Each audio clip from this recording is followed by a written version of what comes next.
where we line the robots up at the line follow line, and we run it. The mission follows something for black, and then turn into it, and then when it goes too far, and doesn't sense black anymore, it goes back. Then it runs under the pull-up bar, and then line square.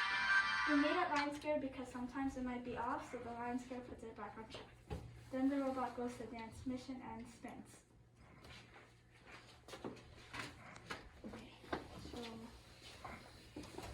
And that concludes our technical design. First question, how did you choose your missions? We made a list. We made a list on a whiteboard, and then we figured out which mission is hard and worth the point and worth a lot of points and like that. And we chose which mission we would do and which we wouldn't. Sam, do you want to answer? So the way we chose the missions were that we kind of ranked them from easiest to hardest and kind of like the scoring, like how much we could get when we scored, and then that was how we chose.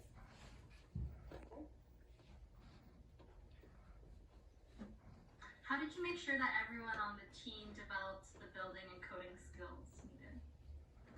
We would split up the jobs. So some of us would at first do coding, but then we would switch on like the building, the innovation and stuff, and the other stuff. So, and if we needed help on programming, we asked like each other.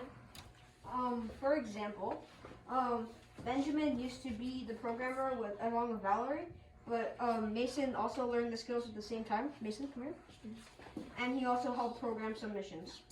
Which missions did you program? So I programmed the bench, and then I also helped program a little bit of the just a little bit of the treadmill, and I programmed the health units, but it wasn't really worth the points.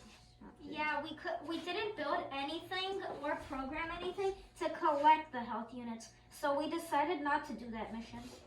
And also, Sam helped build some attachments that were also used. You helped build the innovation, remember? So he helped build the innovation, this attachment, which puts the innovation into the replay logo. And yeah. And then he. When you were talking about sensors before, you mentioned a line following sensor and Yes. something else that sounded like line boxing. Yeah, line squaring. That's what I meant to say. What is line squaring? Okay. We can actually show you in the program. Okay, Okay, awesome. so I'll just play the dance Yeah. again. Okay. Yeah, put it back. Okay, so we'll just replay the mission and we'll show you when it lines first. Yeah. Please. So here it's currently line following. Right.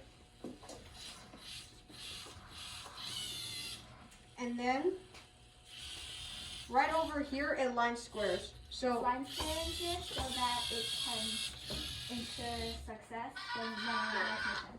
yeah. Does that use the line following sensor or a different sensor? That uses the line following sensor. Yeah, the color sensors. We did want to use gyro sensors, but because we do have first years here, we did not want to overcomplicate the programs, and we also wanted to include everybody into the programming. Can you describe one way that your robot got better through the season? Yeah. So first, with our robot, with this thing over here, we used to have a chain right here that would help with the basketball, but then the chain kept malfunctioning and breaking. So Olin and our teacher helped build this mechanism, which is more reliable, a more reliable structure. Yeah. So I wouldn't necessarily say that our robot got better, but it definitely did have. It now has a lower chance of malfunctioning. Now before, because of not enough tension, the chain would get caught in the gear and explode. But it would have been able to get the basketball all the way to the top. But it would not have been able to go under the arch. pull apart. The pull bar. If COVID was mysteriously gone and you could have as many people in the room as you wanted to at the same time, including mentors, what's the next thing you would do with your robot? Can you elaborate on the question? Like, do you mean like in the COVID future? was gone. There's no rules, so you can have as many people in the room at the same time or as often as you want. So infinite time, infinite resources. What would you do with your robot? We would probably try to make it so that it could raise all the way up again, and And we might want to make it do more missions so we could get more points too. Okay, Yeah. I think that's all of our time for the Q&A portion.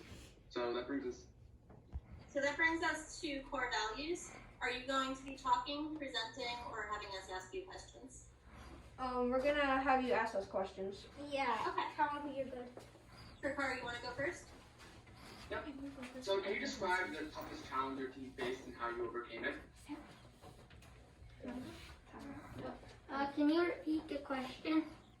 Sure. Can you describe the toughest challenge that you faced this season and can you describe how you overcame it? The toughest challenge Was was probably time because we didn't really have enough time to do most of the stuff that we planned to do. When you disagreed on how to do something as a team, how did you decide? we would probably weigh the pros and cons, and then we would discuss with each other what's good and what's bad about it, and then we would choose if we should do it or shouldn't. Yeah, we would also combine the two solutions, and if that didn't work, then we would take a vote.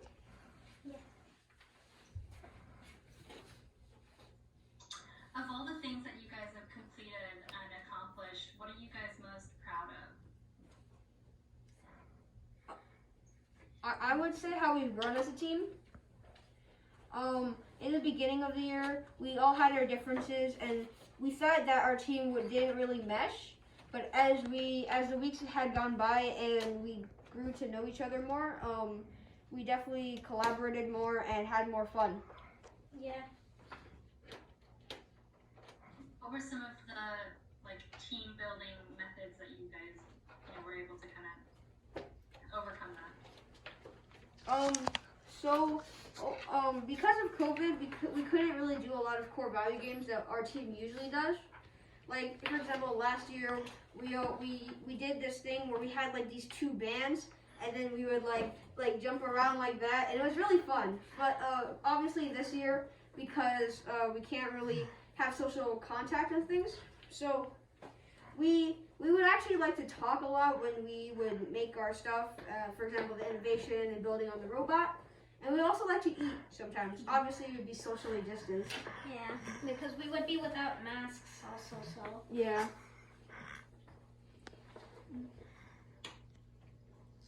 Was there anything that you did as a team just for fun? Well, sometimes we ate together and shared and had fun and talked to each other when we had breaks, and we were very happy about it. Yeah, and Sam's mom always brings food for the entire team sometimes, and we all get to laugh and enjoy the food, right, Sam? Yeah. Yeah, and Mason's also. Around my chicken. Oh, that's so great. So that's all of our time for today. That brings us to the end of our core value reflection. Awesome.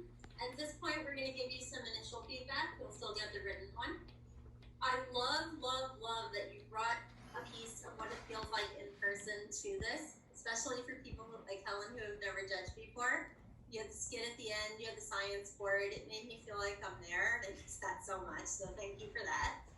I also like that you were able to bring a piece of the past. 2-3 years ago for your older team members, we used to see the robot on an actual game field, and then we stopped doing that, and it became harder to judge. So I really like that you took the opportunity of reading remote to bring that back. It makes it easier, and honestly, it makes it more fun for the judges. So I like seeing that again. The one thing I can think of for improvement, and I really hope we never have to do this again remote,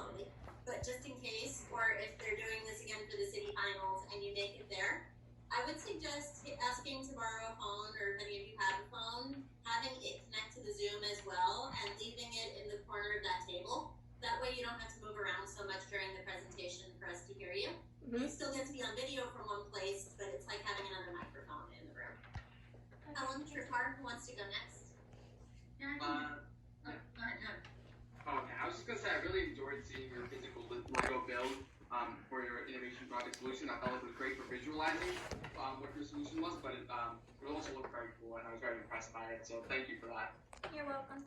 Thank you. Yeah, I echo what everyone has said already. It was really, really great to see the Lego for the innovation project, but also the game field here. It really did give a feel of being in person with you guys, which I'm sure we all wish that we could be able to do. I think probably my only similar kind of feedback that I have as Jean would be when presenting as a group, definitely do some rehearsals of like not just of what you're going to say, but where you're going to stand and where you're going to move from. Even if you're in person with everyone, making sure that everyone's lined up to go from one spot to the next, and just having kind of like a performance. You want to be able to rehearse that choreography, if you will. So, but everything was great, and I'm really was really excited to see all of your guys' hard work. Thank you. Thank you. Thank you, everybody. Enjoy the rest of your afternoon. Okay. Bye. You too. Have a good day. Have a nice day. Bye. See you. Have a nice day. Thank you for seeing our presentation. Do we just leave the room? Yes. Okay. Okay, thank bye. you. Bye. Okay, bye. Well, that was fun.